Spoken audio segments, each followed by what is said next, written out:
Hello students, कैसे हैं आप और क्या हाल चाल हैं आपके और तैयारी कैसी चल रही है। चलिए आज अपन जो है मध्यकालीन भारत के आगे बढ़ते हैं और देखते हैं आज मैं आपके लिए क्या लेकर आया हूं। आज मैं जो लेकर आया हूं ये सबसे अहम टॉपिक है, सबसे इम्पोर्टेंट टॉपिक है मध्यकालीन भारत का, मोहम्मद गौरी।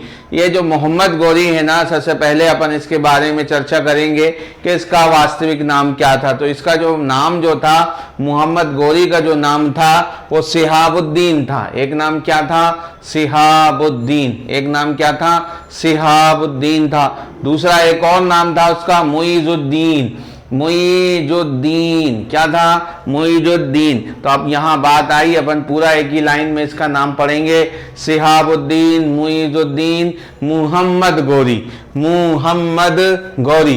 तो इसके तीन नाम हैं। इसका वास्तविक नाम जो है सिहाबुद्दीन था, सिहाबुद्दीन था।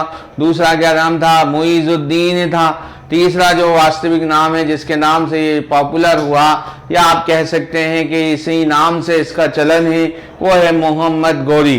तो क्वेश्चन बनता है, मोहम्मद गौरी का वास्तविक नाम क्या है या मोहम्मद गौरी का अन्य नाम क्या है? तो या तो सिहाबुद्दीन आएगा या मुइजुद्दीन आएगा। तो उसमें से आप जो है किसी एक को जो है टिक कर देंगे। ये क्वेश्चन बहुत इंपॉर्टेंट है और अक्सर ये जो है कैरियर के जो एग्जाम्स हैं उसमें आता ही है। तो आज अपन पढ़ते हैं मोहम्मद गौरी के बारे में। अब अपन मोहम्मद गौरी ही बोलेंगे, ना तो सिहाबुद्दीन बोलेंगे ना मुइजुद्दीन बोलेंगे। आगे देखते हैं, इसने जो है भारत में तुर्क साम्राज्य की स्थापना की। यानी भारत पर इससे पहले जो है महमूद गजनबी ने कई बार आक्रमण किए। कितने आक्रमण किए? एलियट के अनुसार जो है, हेनरी एलियट के अनुसार 17 आक्रमण हैं। कितने आक्रमण हैं? 17 आक्रमण हैं। लेकिन ऐसा माना जाता है, इतिहासकार ऐसा कहते हैं कि जो है महमूद गजनबी ने जो है भारत पर कई आक्रमण करे, लेकिन उसने भारत में तुर्क साम्राज्य की स्थापना का प्रयास नहीं किया। तो तुर्क साम्राज्य का वास्तविक स्थापक जो है भारत में, उसका नाम क्या है? मोहम्मद गौरी। क्या नाम है? मोहम्मद गौरी। इसने भारत में जो है तुर्क साम्राज्य की क्या की? स्थापना की। इसने भी भारत पर जो है कई आक्रमण किए। भारत पर क्या किए?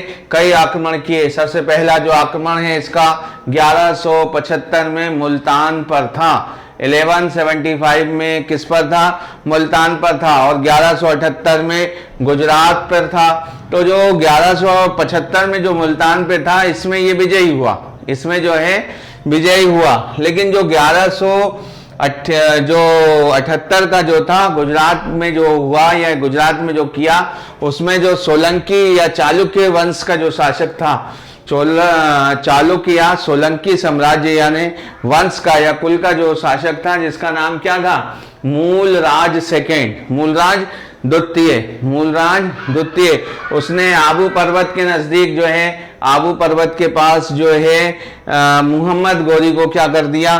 पराजित किया। मोहम्मद गौरी को जो है पराजित किया। संभवतः ये जो हार थी ना मोहम्मद गौरी की, भारत में पहली हार थी। भारत में वह पहली बार हारा, या आप ये कह सकते हैं ये इसकी फर्स्ट हार थी, है ना, पहली डिफीट थी। सबसे पहले उसे जो है भारत में मोहम्मद गौरी को किसी ने हराया, तो उसका नाम क्या है? मूलराज सेकेंड। ये जो है एक चालुक्य था या सोलंकी था। फिर आगे बात करते हैं 1179 से 86 के बीच। ये जो है 1179 से 86 के बीच लगभग 7 वर्ष हैं। इसमें उसने जो है पंजाब पर जो है अभियान छेड़ा और पंजाब के जो है कई इलाकों को जो है विजय किया। पंजाब के कई इलाकों को उसने क्या किया? विजय किया। इसी के अंतर्गत उसने जो है 1179 में जो है पेशावर को विजय किया। किसको विजय किया? पेशावर को विजय किया। 1185 में सियालकोट जो है वो विजय किया। क्या किया? सियालकोट विजय किया। अब अपन आगे बात करते हैं, दो बहुत चर्चित युद्ध रहे, या दो बहुत जो है पॉपुलर, या जिसको आप कह सकते हैं हिस्टोरिकल वार जो रही, बैटल रही, वो तराइन फर्स्ट रही और तराइन सेकंड रही। तो जो तराइन का जो पहला वार था, ये तराइन का जो पहला युद्ध था, तराइन एक स्थान का नाम है। तराइन जो है एक स्थान का नाम है। तो तराइन का जो पहली जो लड़ाई है वो 1191 में लड़ी गई, 1191 में लड़ी गई। किस किस के बीच लड़ी गई? तो इधर से जो शासक था वो पृथ्वीराज चौहान था। कौन था?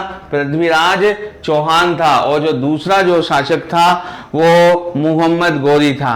पहली जो लड़ाई हुई ना, जो 1191 में जो हुई, उसमें जो पृथ्वीराज चौहान था उसने जो है मोहम्मद गौरी को क्या कर दिया? बुरी तरह से परास्त किया। क्या किया? बुरी तरह से परास्त किया।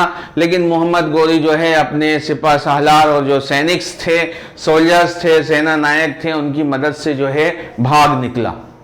क्या हो गया? भाग निकला। फिर 1192 यानी 1192 में मोहम्मद गौरी ने फिर पूरी ताकत के साथ जो है पृथ्वीराज चौहान पर तराइन की द्वितीय लड़ाई में, यानी सेकेंड बैटल ऑफ तराई 1192 पर जो है फिर से जो है आक्रमण किया। और इस बार जो है मोहम्मद गौरी विजयी रहा। यानी इस बार जो बैटल का जो फैसला है, लड़ाई का जो फैसला है, वो किसके पक्ष में आया? मोहम्मद गौरी के पक्ष में आया। किसके पक्ष में आया? मोहम्मद गौरी के पक्ष में आया। मोहम्मद गौरी ने वो गलती नहीं की जो पृथ्वीराज चौहान ने की, है ना। मोहम्मद गौरी जो है भग निकला था या बच निकला था। मोहम्मद गौरी ने इस बार जो है 1192 में तराइन की सेकेंड वॉर में जब पृथ्वीराज चौहान हार गया या पराजित हो गया या शिकस्त हो गई या डिफीट हो गया, तो उसने जो है उसको उसे पकड़ लिया और उसकी जो है हत्या कर दी। क्या कर दी? हत्या कर दी। तो ये जो है तराइन का फर्स्ट वॉर है और तराइन का सेकेंड वॉर है, जो कि 1191 और 1192 में है, 1191 और 1192।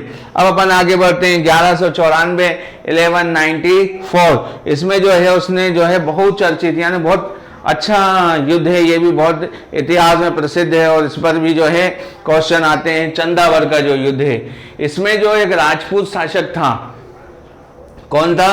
राजपूत शासक था जिसका नाम क्या था? जयचंद्र। क्या नाम था? जयचंद्र। इसको जो है मोहम्मद गौरी ने क्या किया? पराजित किया या हराया। पराजित किया या हराया। पराजित करने के बाद उसने जो है मोहम्मद गौरी ने उसको क्या कर दिया? उसकी भी हत्या कर दी। क्या कर दी? हत्या कर दी। ये जो भी शासक जो आता था उसको अगर हराता था तो WWF, डू और डाई। तो ये जो है क्या कर दिया इसने भी उसकी, यानी जो शासक था कौन? जयचंद्र, जो कि क्या था? राजपूत शासक था। उसे क्या किया? पराजित किया और उसको क्या कर दिया? हरा दिया। और हराने के बाद उसकी क्या कर दी? हत्या कर दी। फिर इसने क्या किया? अपने जो विजित जो प्रदेश थे, जितने भी अपने विजित प्रदेश थे, उन्हें क्या किया? अपना एक सेवक था, यानी अपना एक गुलाम था, जिसका नाम था कुतुबुद्दीन ऐबक, जिसे इसने जो है बचपन में कहीं से खरीदा था। क्या किया था? खरीदा था। और इसके बारे में अपन जो है दिल्ली सल्तनत के बारे में डिटेल से स्टडी करेंगे। तो कुतुबुद्दीन को इसने खरीदा था, तो ये इसका जो क्या था? गुलाम था या सेवक था, लेकिन बहुत जो है टैलेंटेड था। तो वो जो है इसके साम्राज्य में या इसकी सेना में जो है उच्च पद पर था और कई अभियान में उसने जो है सेना का क्या किया था? नेतृत्व किया था। तो मोहम्मद जो गौरी है उसने अपने जितने भी विजित जो प्रदेश थे उनको जो है किसे सौंप दिया? उसने कुतुबुद्दीन ऐबक को सौंप दिया और ये जो है वापस चला गया। क्या हुआ? ये वापस चला गया। कब गया? जो है वापस चला गया और ये 1195 में चला गया, है ना, वापस चला गया। अब उसके बाद जो है ना इसकी जो इतनी सारी जो डिटेल्ड स्टडी है या स्टोरी है या जो इसका इतिहास है, एक इतिहासकार है जिसका नाम क्या है? मिनहाज उस सिराज। क्या नाम है? मिनहाज उस सिराज। उसने किताब लिखी है। उसने क्या लिखी है? किताब लिखी है। उस किताब का नाम है तबकात ए नासिरी। तबकात ए नासिरी। मिनहाज उस सिराज राइटर है और जो बुक है उसका नाम क्या है? तबकात ए नासिरी। इसमें उसने जो है ना मोहम्मद गौरी की सभी जो विजय हैं या जितनी भी लड़ाइयां हैं या बैटल हैं, उनके जो रिजल्ट हैं या उसकी पॉलिसी है, उसकी पूरी जो है उसमें उसने डिटेल दी है। 1205 में जो है मोहम्मद गौरी जब वापस आया इंडिया अपना राजपाट देखने या राजपाट का हिसाब किताब लेने, तो उसका मौका जो है या उसका जो मुकाबला है या उसका सामना है वो खोखरों से हुआ। किससे हो गया? खोखरों से हो गया। ये भी जो है दिल्ली के बाहर जो है एक इलाका है, वहां पर था। तो जो दिल्ली से जब ये इंटर हो रहा था तो वहां पर खोखरों ने इसको जो है रोक लिया। तो मोहम्मद गौरी ने कई खोखरों का जो है बुरी तरह से यानी निर्ममता से क्या कर दिया? कत्ल कर दिया या उनकी हत्या कर दी। फिर ये भारत आ गया। भारत आने के बाद इसने सब जो है कुतुबुद्दीन ऐबक से हिसाब किताब लिया। और जब ये 1206 में 13 मार्च 1206 13 मार्च 1206 13 मार्च 1206 में जब ये यहाँ से वापस जा रहा था तो जो है खोखर लोग जो है घात लगाए हुए बैठे हुए थे और उन्होंने इसे जो है पकड़ लिया और इसकी भी क्या कर दी? निर्मम हत्या कर दी। क्या कर दी? निर्मम हत्या कर दी। इसके जो शव था उसे गजनी में ले जाकर क्या कर दिया गया? दफना दिया गया। अब जो इसका जो गुलाम था, जो ऑलरेडी यहाँ का केयर टेकर था या जो काम को देख रहा था, उसने भारत में जो है गुलाम वंश की क्या कर दिया? गुलाम वंश की क्या रख दी? नींव रख दी। और इस तरह से भारत में जो है दिल्ली सल्तनत की क्या पड़ी? नींव पड़ी। क्या पड़ी? दिल्ली सल्तनत की नींव पड़ी। तो ये कुछ रोचक जानकारी थी जो मैंने आपके सामने क्या रखी? प्रस्तुत की। अगली जो है लेक्चर में मैं कुछ नया लेकर आपके सामने हाजिर होऊंगा। जब तक के लिए गुड बाय।